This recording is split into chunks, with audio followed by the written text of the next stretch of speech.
秋風起食臘味，今日用10斤豬肉，自己屋企整臘味，靚嘅五花。我哋臘肉呢就用豉油、老抽、冰糖、桂皮、八角、香葉同埋呢個花椒。我哋先將啲豉油煮一煮嗰啲，之後鍋給它煮一下。10斤肉呢就2斤豉油2兩老抽、2兩冰糖，加少少嘅香料煮一燒後，我哋就處理啲肉先，啲皮燒一燒佢先。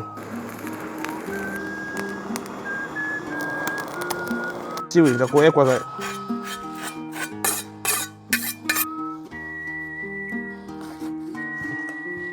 洗好嘅肉呢，攞啲白酒揦一揦佢先，高度白酒配料非常之簡單，需要少少時間，大概一個禮拜到呢就可以食得㗎啦豉油凍啦，倒喺盤入邊先，跟住攞啲肉呢浸落去，浸一浸佢，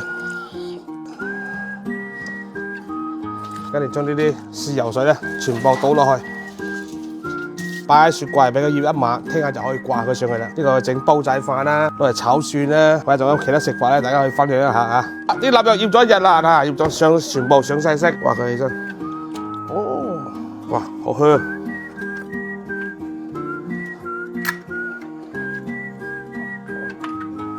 俾佢掛一個禮拜先。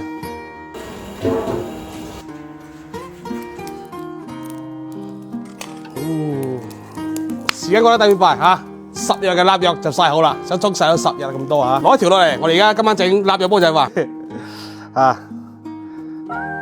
攞一半嚟整煲仔飯，一半嚟炒荷蘭豆，厚切，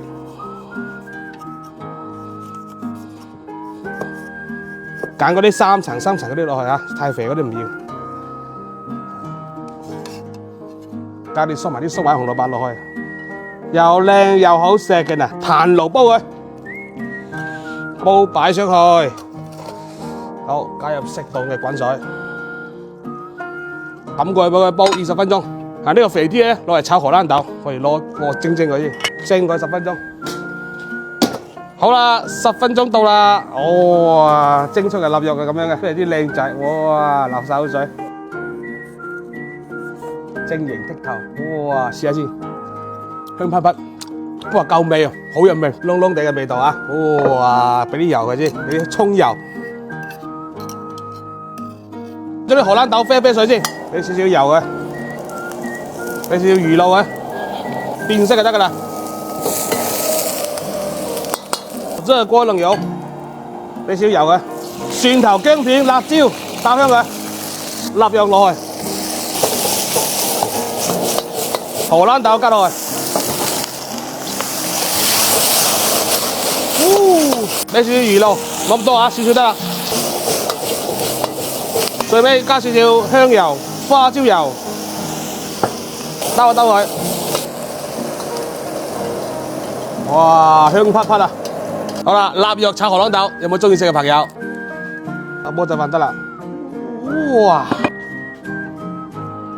試下個煲仔飯先，淋少豉油喺啲飯度，哇！好香嘅，真係好香！呢個臘肉真係非常之香。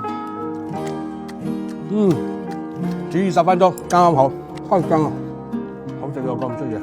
跟住呢個荷蘭豆添，本身應該係豬閪皮炒荷蘭豆啊嘛，而家變咗臘肉炒荷蘭豆加花椒油係唔同啲，好似好味好多。天氣凍凍地，整杯啲酒暖下胃先，大家飲翻杯先。一啖入落去，暖暖地，有計嚟，好飲。哎，老林，快點過來吃飯，試一下我做的煲仔飯。哇，這裡上來臘肉，坐，怎麼樣？不錯，可以。來，乾杯。來，乾杯。